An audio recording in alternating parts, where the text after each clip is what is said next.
c'est qu'on fait face à des partis États. Et les CAM remplis de membres des RDPC, la préfectorale rempli de membres des RDPC, Conseil économique et social rempli de membres des RDPC, le Conseil constitutionnel rempli de membres des RDPC, ça ne devrait pas choquer. Ça ne devrait plus choquer, parce que nous avons l'habitude de cela. Même cette question de réserve des fonctionnaires, oui, on voit même des préfets qui abordent la tenue RDPC dans les manifestations. On voit même des magistrats qui le font. On voit plein de personnes, des chefs de village qui le font. Donc pour moi, ça devrait pas interpeller. Moi, ce qui m'interpelle dans ce point, c'est de voir qu'effectivement, on constate qu'il y a le feu à la maison. Parce que ces pratiques-là, elles se faisaient avant. Elles n'étaient pas diffusées. Ça passait pas à la télé, on mettait pas ça dans les journaux. Ça se faisait. Simplement, aujourd'hui, on a un parti État qui se rend compte que la situation est compliquée. Il va falloir montrer qu'on tient toujours les rênes, même si dans les faits, on sent qu'il y a quand même il y a un problème, il y a l'huile qui ne prend pas dans la machine. Il faut montrer que nous sommes présents. C'est plutôt dans cet aspect communication que, c'est ce qui m'interpelle sur cette convocation. Sur la question de la compétence, la qualité ou non du SGPR, il faut comprendre qu'on a un fonctionnement institutionnel au niveau de l'État qui fait que on a le secrétaire général de la présidence qui s'occupe de l'aspect politico-administratif et on a le directeur de cabinet civil qui s'occupe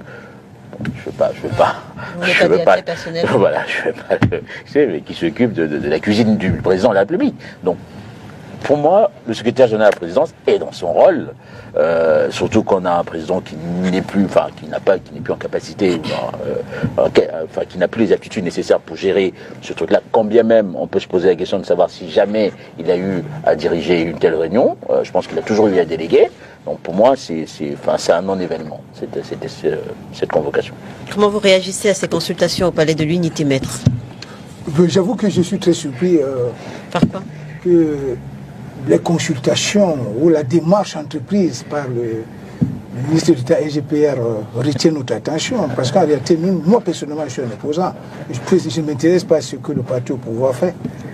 Parce que ce qui doit nous intéresser, c'est les stratégies, c'est les démarches que nous, les opposants, nous entreprenons pour impulser une véritable dynamique politique alternative en octobre 2025, pour qu'on essaye d'inverser la tendance. Est-ce que le fait qu'il soit reçu au Palais de l'Unité, est-ce que le fait que ça ne vous choque pas, ça ne vous choque pas, pourquoi? Est-ce parce que on a fini par...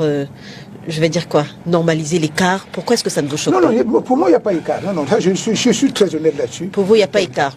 Vous savez, qu'on le veuille, parce que M. Rufo va me tirer dessus, depuis 2 semaines, nous assistons incontestablement à une autoflagellation de la majorité présidentielle. Ça, c'est évident. Il y a 3 candidatures depuis 2 semaines qui sont sorties de la majorité présidentielle. Cela veut dire qu'il y a problème. 3 candidatures? Il y a 3 candidatures. Il y a M. Thieroma Bakary qui a annoncé sa candidature à l'élection présidentielle. Il y a Bello Bouba. Il y a même un militant du RDPC qui est conseiller municipal qui a annoncé sa candidature. Oui, c'est la vérité. Bon, ça c'est une candidature. Non, c'est un militant. Non, c'est un élu du peuple. Monsieur Oufo, vous n'êtes pas un élu du peuple. C'est un élu du peuple. C'est une candidature fantaisiste. Non, il ne peut pas être. Est-ce qu'il n'est pas militant du RDPC? C'est le comité central qui donne l'investiture. Lui va avoir son investiture. Dans tous les cas, il y a autoflagellation de la majorité présidentielle. De mon point de vue, il est de bon ton que le parti État essaie de multiplier des stratagèmes pour, réajuster les pions. Et c'est sur ce plan que je suis convaincu que le président de la République a certainement donné des hautes instructions à son ministre d'État, secrétaire général, de procéder à un certain nombre de consultations. Et puis je vais vous dire quelque chose. Lorsque M. Thieroma Bakary, Issa Thieroma Bakary démissionne et il annonce sa candidature, beaucoup de gens ne comprennent pas. Ça pose un problème très sérieux. Parce que l'alliance politique qui liait M. Thieroma Bakary au président Biya était différente de la plateforme politique que la plateforme d'action gouvernementale Bello Bouba Maïgari avait avec le président de la République. Parce que M. Thieroma Bakary avait une alliance politique entre 2 acteurs politiques. C'est lui-même qui a signé l'alliance avec le président Biya. lui-même, ce n'est pas le parti. Ce n'est pas son parti. On ne sait pas s'ils ont signé un document. Hein, non, ils ont signé un document. Écoutez, c'était un soutien. Ils ont signé un document. Il y a toujours des accords. On matérialise quand même quelque chose. Non, mais écoutez, s'il vous plaît, lorsque vous parlez, je vous coupe une seconde.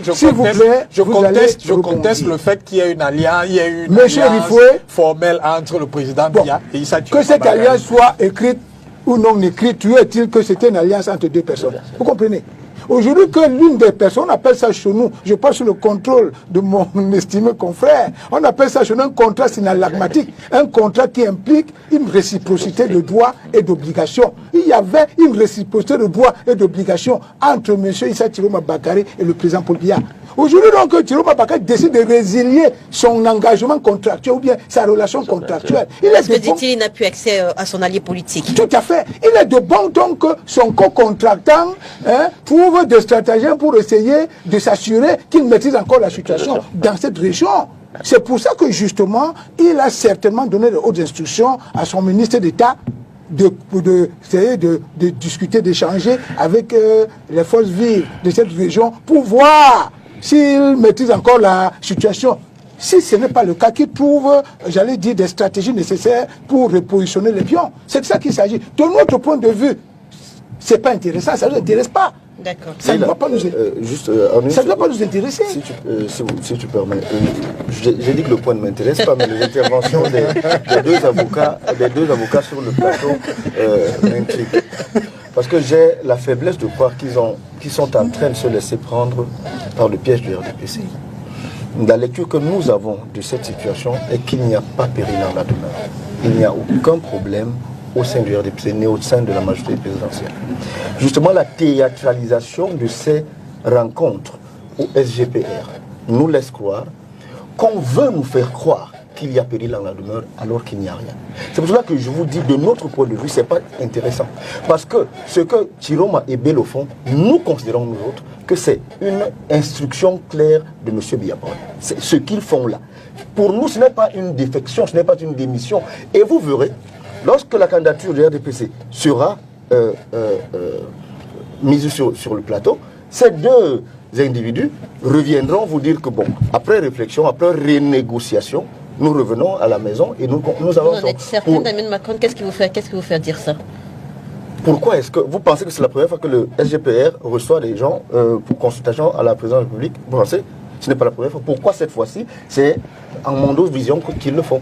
Ils le font justement parce que ça cache quelque chose derrière. Donc de notre point de vue, je ne voulais pas m'étaler sur le sujet davantage. Je dis simplement que ça ne nous intéresse pas parce que nous savons qu'on théâtralise une situation parce qu'on a justement constaté qu'au nord, il y avait le feu avec une pénétration importante du MRC, du SDF, du PCRN et d'autres partis qui sont en train d'essayer de grappiller des voix au nord. Et donc on envoie ces deux ministres-là qui se souviennent subitement à 4 mois d'élection présidentielle que le Cameroun ne va pas bien, ils peuvent être candidats à l'élection présidentielle et ça ne nous intéresse pas. Peut-être, oui. Vous terminez pour qu'on pose la question justement à Patrick Riffon. Vous savez, nous sommes des acteurs politiques. Hein. Vous savez, nous autres qui avons eu le privilège, parce que nous autres nous apprenons tous les jours les méthodes des sciences politiques. On nous dit toujours que en sciences politiques, la première exigence, c'est la maîtrise du terrain politique. Vous comprenez? Et cette maîtrise du terrain politique nous amène aujourd'hui à penser que nous essayons de voir ce qui se passe. Et ce qui se passe montre que dans le camp d'en face, il y a un problème. On ne peut pas dire qu'il n'y a pas de problème. Moi, j'ai dit tout à l'heure que ça ne doit pas nous intéresser parce que ça ne nous profite pas. Mais par contre, là où je peux rejoindre Damien Macron, c'est que nous, à l'opposition aujourd'hui, nous devons réfléchir sur le meilleur stratagème possible pour capitaliser, j'allais dire, cette autoflagellation du camp d'en face. Mais il y a un problème là-bas. Ne nous leurrons pas, il y a un problème là-bas. Il y a un problème et je sais, pour moi... S'il y a un problème, ce n'est pas celui qu'ils essayent de nous présenter. Il y a un problème. Maintenant, comment le camp d'en face essaie de travailler pour essayer de colmater les brèches, ça ne doit pas nous intéresser. C'est parce que vous pensez comme vous pensez là, qu'on voit ce balai des opposants de spectacle aller saluer Chiroma, Bello Bouba et tout ça, parce qu'ils se disent qu'il y a une opportunité. David Macon, est-ce la raison, est-ce justement parce que vous dites être certain de ce que Bello Bouba Maïgari et Chiroma rentreront à la maison, j'ai nommé la majorité présidentielle, est-ce la raison pour laquelle justement on n'a pas vu le PCRN? Je rappelle que cette semaine, Bello Bouba Maïgari a reçu un militant du STF, militant du MRC, et pareil également pour Issa Tiroma Bakari, qu'on a vu justement avec des formations politiques comme le PAL, comme l'UDC. Donc, est-ce la raison, est-ce la raison pour laquelle le MP d'Hilaire-Zipan justement, est-ce la raison pour laquelle le PCRN ne s'associe pas à cette démarche? Je soupçonne que vous n'avez jamais été en prison, Madame Ganje, mais vous n'avez jamais été en prison.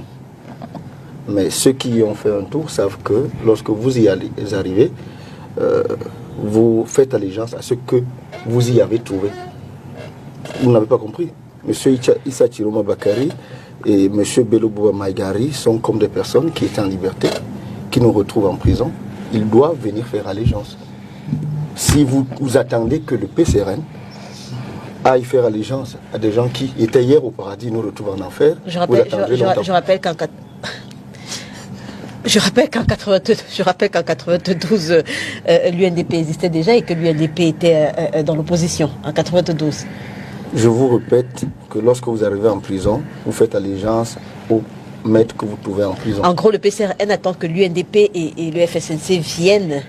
C'est ma position personnelle. Ah, c'est pas la position du parti.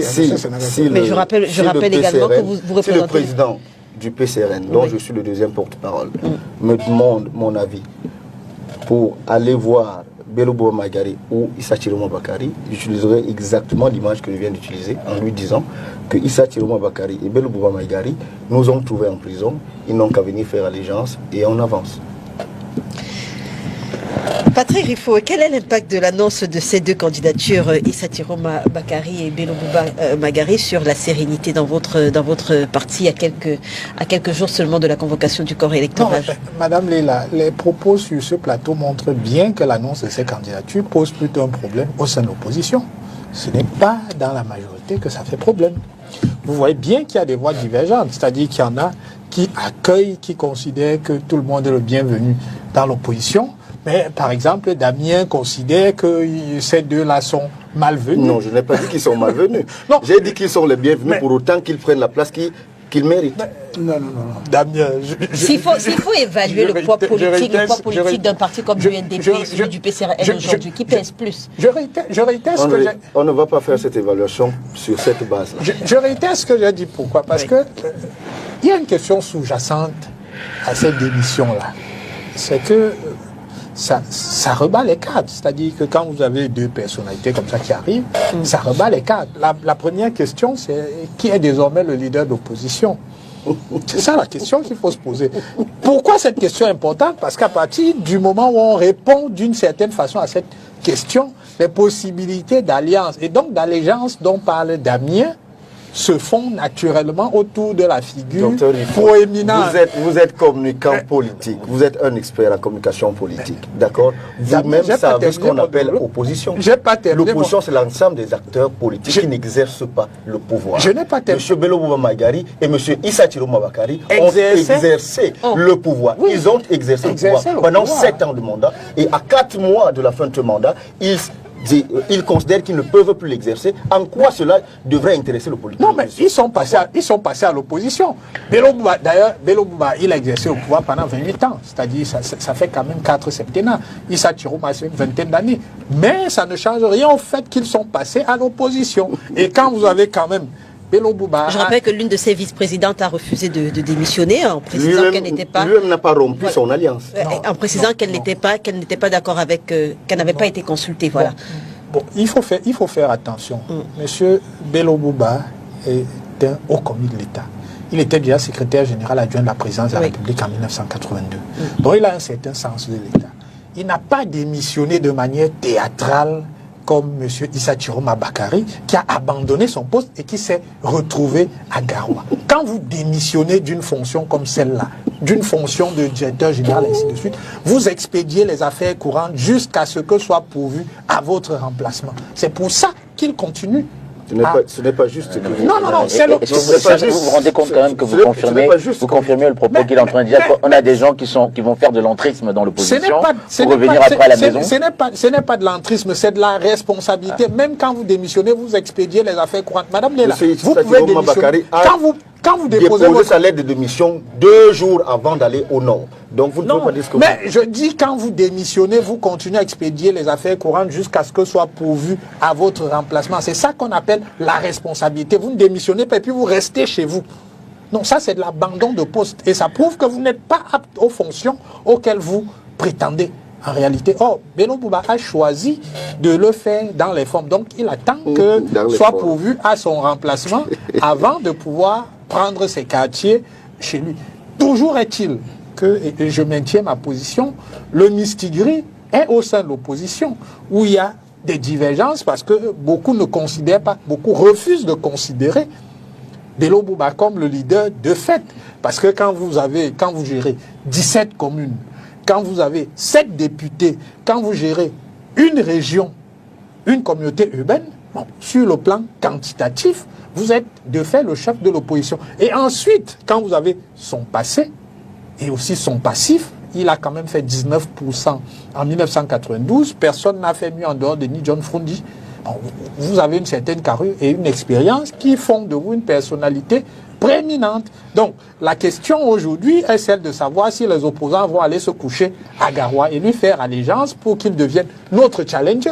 Et nous, on attend de voir comment est-ce que ça va se recomposer au sein de l'opposition. Nous, on attend de savoir comment ça va se recomposer au sein de l'opposition pour identifier précisément notre challenger. Nous considérons a priori que ça pourrait être M. Bello Bouba. Maître Calvin Diop, aujourd'hui, on a 2 personnes qui, après avoir été aux affaires, près de 30 ans pour le président de l'UNDP, Bello Bouba Magari, plus de 19 ans pour Issa Chiroma Bakary, qui, après avoir démissionné du gouvernement, annoncent leur candidature. Comment est-ce que vous appréciez leur démarche? Est-ce que vous vous attendiez à ce que ça aille de cette façon-là?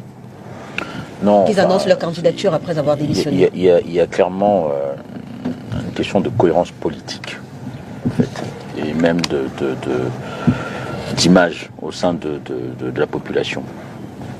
La concomitance entre les deux faits, la démission et l'annonce de la candidature, ça interpelle. Et je tends, après avoir écouté Chéri Fouet, je tends à me rapprocher de l'argumentaire, l'explication de M. Macon, qui semble dire qu'effectivement, on a non pas de vrais opposants, mais des gens envoyés en mission. Et en tout cas, moi, ça m'interpelle.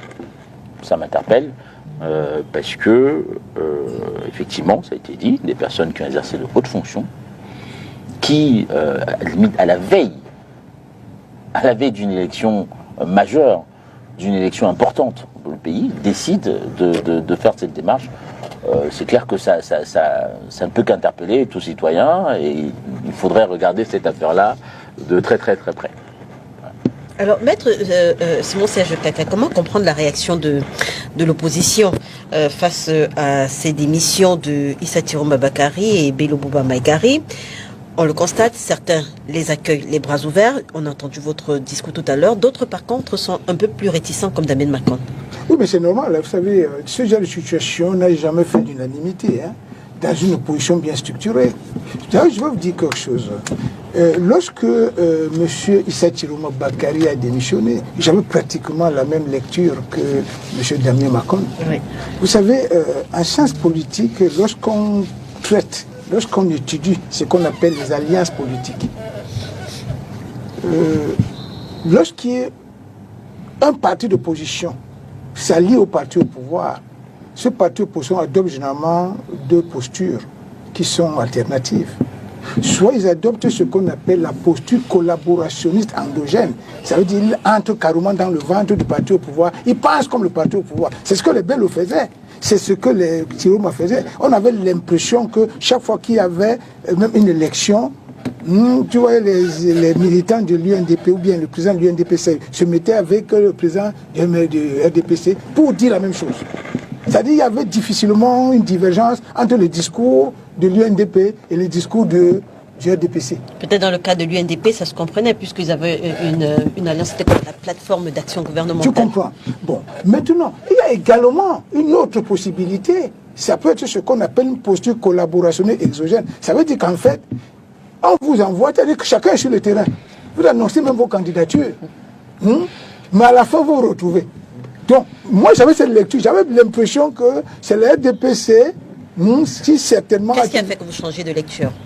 Non, objectivement, lorsque j'ai commencé à suivre les discours de Tiroma, et je suis revenu, parce que vous savez, nous les juristes, je pense sur le précise que Bello Bouba Maïgari n'a pas la même posture qu'Issa Tiroma Bakary. Oui, mais sauf que lorsque Tiroma a commencé à parler, j'ai pris sur moi d'aller trouver leur plateforme. J'ai lu la plateforme UNDP-RDPC qui a été signée, je crois, le 7 novembre 1997. Et j'ai également lu le document qui liait M. Tiroma au président Biya.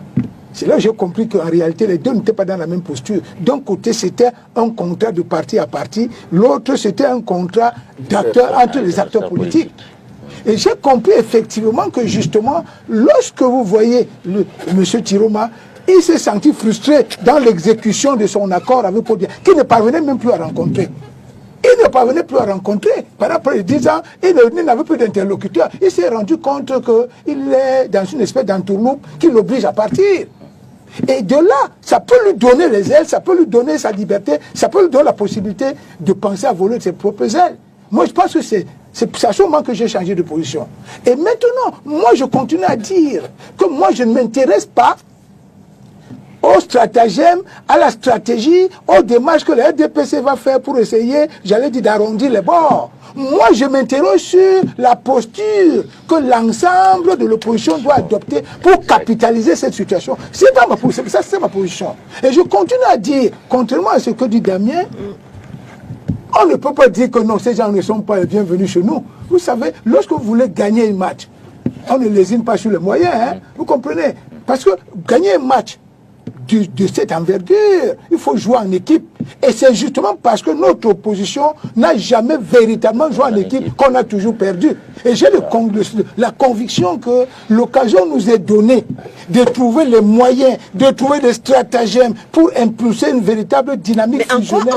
En quoi est-ce que l'annonce de candidature d'Issa Tiroma Bakary et Bello Bouba Maïgari est un plus pour l'opposition? Justement, si vous permettez, tu me donnes une seconde. Non, tu m'as pas la parole. Non, c'est une très bonne question, Léla. Non, la vérité, c'est que, vous savez, il y a plusieurs types d'opposants. Il y a les opposants qui n'ont jamais collaboré avec le pouvoir, qu'on appelle généralement les radicaux. Il y a des opposants qui sont toujours dans une posture collaborationniste. Mais, dans les pays, je vais vous dire une vérité, c'est difficile de trouver un opposant radical qui gagne l'élection dans un pays. Parfois, c'est ces collaborationnistes-là qui nous apportent toujours en plus. Même pas comme leader, ils peuvent venir là, mais leur apport peut nous donner beaucoup d'éléments parce qu'ils ont été dans la maison. C'est quand on a été dans la maison qu'on est mieux outillé pour combattre l'ennemi. Je vais vous dire une vérité. Bon, je n'ai pas fait l'apologie de ce qu'on appelle le coup d'État. Même ce qu'on appelle le coup d'État, le coup d'État est difficilement fait et réussi par quelqu'un qui sort de l'extérieur. Dans la plupart des cas, on va tout vous dire que ce soit l'aide de camp, ce soit le commandant de la... Au Gabon, même au Gabon, là, celui qui a réussi à renverser le pouvoir, c'était le commandant de la garde républicaine. C'est lui qui était dans le palais. Donc c'est pour dire quoi? Quand vous avez des éléments, des vieux briscards en politique, comme Bello Bouba Maïgari, qui soit dit en passant, c'est un fait historique, est le premier ministre du président Biya. Ça, vous ne le savez pas? Vous comprenez? C'est un vieux briscard de la politique. Son apport dans le camp de l'opposition n'est pas à négliger. Donc moi, je suis de ceux qui pensent que lorsqu'ils viennent, il faut faire preuve de stratégie. Parce qu'en politique, l'action c'est bien, mais la stratégie est nettement mieux. Oui, Madame Ganzo, imaginez que nous soyons dans une finale de Coupe du Cameroun et le AS Fortuna doit rencontrer Coton Sport de Garoua. Et cette finale se tient à l'orée de la saison creuse, la saison des transferts. Et Coton Sport de Garoua vous envoie 2 joueurs et dit à AS Fortuna, je vous vends 2 joueurs. Vous les prenez, vous les alignez à la finale de la Coupe du Cameroun. À coup sûr, Même qu'ils soient gardiens ou pas, ils vont vous jouer des sales tours. C'est exactement... Moi, j'entends Maître nous dire d'accueillir Belou Magari parce que je suis tout à fait d'accord. L'opposition qui va gagner en 2025 n'est pas une opposition exclusive. Mais cet accueil, je trouve leur triomphe un peu précoce. La première question à se poser, lorsque vous voulez analyser cette question de façon rigoureuse, comment est-ce que vous venez de démissionner et vous présentez votre candidature? Ça devait intéresser tout parti politique d'opposition sérieux à se poser la question de savoir ces gens-ci qui démissionnent et posent leur candidature directement, est-ce que c'est dans une logique qui peut aider l'opposition à gagner? Vous serez attendu à quoi après démission? Non, vous démissionnez, vous demandez à retrouver vos pairs pour discuter. Mais lorsque vous démissionnez, vous posez votre candidature. Qu'est-ce que vous envoyez comme message à vos pairs? Ça, c'est une première chose. Une deuxième chose, aux jeunes du Nord, à qui on propose des candidatures des gens de plus de 80 ans. Est-ce que vous ne l'avez pas mauvaise parce qu'il y a justement certains de vos militants un militant en particulier qui a démissionné pour rejoindre l'UNDP? Est-ce que c'est pas pour ça que vous l'avez mauvaise? Non. Il y a des militants du MRC et du PCRN qui ont rejoint le MRC. Il y a des militants du PCRN qui ont rejoint le SDF. Il y en a d'autres l'UNDP au lendemain de l'annonce de Belou Magari. Non, cela ne nous importe pas. Dans les mouvements de personnes dans les partis politiques, c'est quelque chose de tout à fait compréhensible. Lorsque vous ne vous sentez plus en redevabilité avec votre parti, vous avez le droit de partir. Pendant que vous partez, c'est comme un train, d'autres montent, d'aucuns descendent, d'autres montent. C'est un parti politique. J'ai l'impression que vous ne voulez pas faire le rapprochement. J'ai l'impression que vous ne voulez pas faire le rapprochement entre la démission de votre ancien camarade et les propos de Belou Magari. Sa sortie du gouvernement, on va dire ça comme ça. Son annonce d'être candidat de concourir à l'élection présidentielle. Bon, mettons-nous pendant quelques secondes. Parce que jusqu'à ce que Belou Magari prenne la parole, est-ce que votre camarade avait un jour manifesté le besoin de partir du PCRN? Je me mets donc dans la peau de mon ex-camarade qui a rejoint Belou Magari. Je suis donc un fils du Nord. Je pose une question. Nous, jeunes Camerounais de façon générale, nous aspirons au rajeunissement de la classe politique camerounaise. Lorsque Belou Magari démissionne du haut de ses 80 et poussières, je ne connais pas 79 ans, je crois. Voilà, Belou Bouba 78 ans. D'accord. Par contre, Tiroma 79 ans. Voilà, du haut de ses 78 ans. Disons même que on le soutienne et qu'il soit président de la République. Vous savez ce que ça veut dire pour nous autres qui aspirons à avoir des fonctions étatiques importantes? On ne pourra pas avoir, nous, jeunes, je parle du jeune du Nord, on ne pourra pas avoir le président de la République, le Premier ministre, le président du Sénat, le président de l'Assemblée nationale. Donc, en fait, lorsque Belou Magari sera président, nous, jeunes du Nord, nous serons exclus de la gouvernance parce qu'il faudra composer le Cameroun et ayant plusieurs communautés, il faudra composer avec le Sud, avec l'Ouest, avec le littoral, avec le Sud-Ouest, etc., etc. Donc, ce camarade qui démissionne parce qu'il a entendu Belou Magari parler, il fait fausse route. Il a une démarche que moi je ne comprends pas en fait. Ce que je veux dire à ces jeunes-là, c'est que nous aurions compris que la démarche de ces aînés eût été... Est-ce une démarche communautariste, la démarche de votre ancien camarade? Je n'en sais rien. Vous voulez m'amener à dire des choses que je ne veux pas dire. Qu'elles soient communautaristes ou pas. Moi, je crois d'ailleurs que si on peut donner un peu de crédit à la démarche de Issa Tiroma Bakari et de Belou Magari, si je fais fausse route sur l'idée qu'ils ont été envoyés en mission, la deuxième option, c'est l'option du repli identitaire. La présentation de candidats du Nord. Il n'y a pas de troisième possibilité où un opposant du Sud pourrait ouvrir les bras à M. Tiroma ou Belou Magari en espérant qu'ils quitteront le Nord pour venir soutenir une personne du Sud. Ce n'est pas possible. Dans leur entendement, ils ne peuvent pas le faire. Ils l'ont fait pendant 43 ans. Ils ne le feront plus. Donc, ceux qui accueillent ces personnes à bras ouverts, moi, je ne leur demande pas de ne pas le faire. Je leur demande de les prendre avec un peu de pincette. Vous ne pouvez pas avoir été pendant, pour l'un, 19 ans, pour l'autre, 40 et poussières d'années, dans le sérail.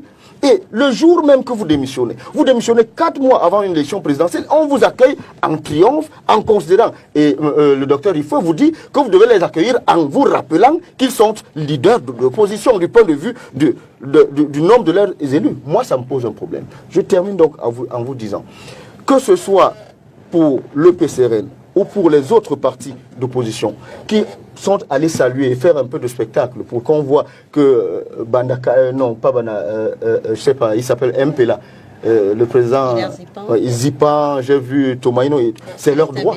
C'est leur droit d'aller le faire. Mais je crois humblement qu'ils font fausse route. Ils devraient demander à ces deux anciens ministres de laisser leur affaire de candidature, de venir à la table de discussion et de négociation de laquelle sortira donc un candidat unique. Docteur Patrick, avant mettre sur... C'est une petite parenthèse, hein, pour revenir rapidement aux consultations faites au Palais de l'Unité. On apprend qu'elles sont faites sous très haute instruction du président Paul Biya. J'interroge justement la crédibilité de cette information quand, il y a quelques heures seulement, Issa Chiroma Bakary, qui est encore ministre de l'Emploi et de la Formation professionnelle, allié de Paul Biya, nous fait savoir que Paul Biya n'est plus celui qui tient le gouvernail. Là, j'ai paraphrasé, qu'en ce moment, il y a effectivement deux clans qui s'affrontent. Bon. Aujourd'hui, qu'est-ce qui peut nous prouver effectivement que ce sont les instructions du chef de l'État? Issa Chiroma Bakary a été ministre de la Communication à un moment où ce ministère était un ministère stratégique dans l'action gouvernementale. On faisait face à la fois à Boko Haram, aux actions sécessionnistes dans le Nozo, ainsi de suite. Et cette position-là avait probablement induit qu'il ait un accès privilégié au chef de l'État. Après le réaménagement ministériel qui s'en est suivi, il s'est vu confier le ministère de l'Emploi et de la Formation professionnelle, qui est certes un ministère très important, mais les situations de crise, bon, vous entendez, c'est Damien qui en parle, hein, moi je ne l'ai même pas dit, mais les situations de crise n'existant pas au sein de ces ministères-là, il faut comprendre que le président ne l'invitait probablement plus à dîner le soir pour savoir quel est l'état de l'opinion dans le pays. Et je conçois que par dépit, il ait choisi de prendre ses distances. Mais vous savez, moi, je travaille avec beaucoup d'aînés.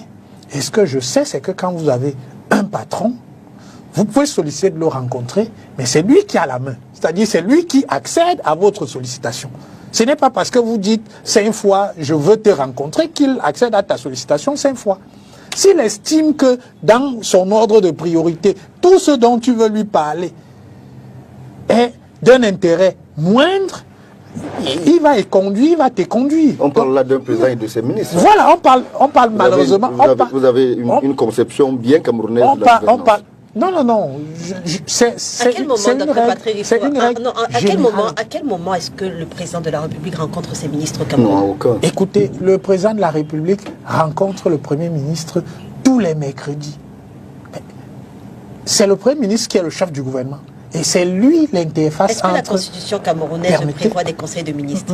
Madame Léla, mais justement, il n'y a aucune disposition de la Constitution qui institue les conseils de ministres. Aucune. On ne nous dit pas dans la Constitution que les conseils de ministres doivent se tenir instamment chaque année. Non, ce n'est dit nulle part. Donc, contrairement à tout ce qui circule, le président ne viole aucune loi en ne les convoquant pas. C'est un instrument. C'est suffisant de rencontrer le Premier ministre, le chef du gouvernement. Mais vous pensez que quand le président de la République rencontre le chef du gouvernement, c'est pour faire quoi? Ce n'est pas pour papoter ou pour jouer au songo. Non, quand il rencontre le Premier ministre, c'est pour faire le point des dossiers. Donc quand vous êtes un ministre, si vous avez des soucis, vous vous référez à votre chef qui est le Premier ministre, qui reportera au président de la République. Mais vous n'avez pas à tempêter parce que vous n'accédez pas au président de la République. Non. Votre supérieur hiérarchique, votre N+1, comme on dit dans le privé, c'est le Premier ministre. Et je n'ai pas le sentiment que la porte du Premier ministre John Goutté ait jamais été fermée à Issa Chiroma ou à quelqu'un d'autre. Maintenant, je comprends sa déception. Peut-être que moi-même j'aurais réagi de la... Peut-être que j'aurais réagi de la... Au-delà de sa fonction ministérielle, il était également un allié politique de Paul Biya. Oui. Donc quand il parle de rencontrer le président... Rencontrer le président, rencontrer son allié politique. Mais nous sommes parfaitement d'accord. Mais et dans ce couloir-là, le Premier ministre ne peut pas servir nous sommes parfaitement d'accord. Mais je voudrais rappeler ici, contrairement aux informations qui circulent, que le président, il y a quelque temps, a reçu longuement Issa Chiroma.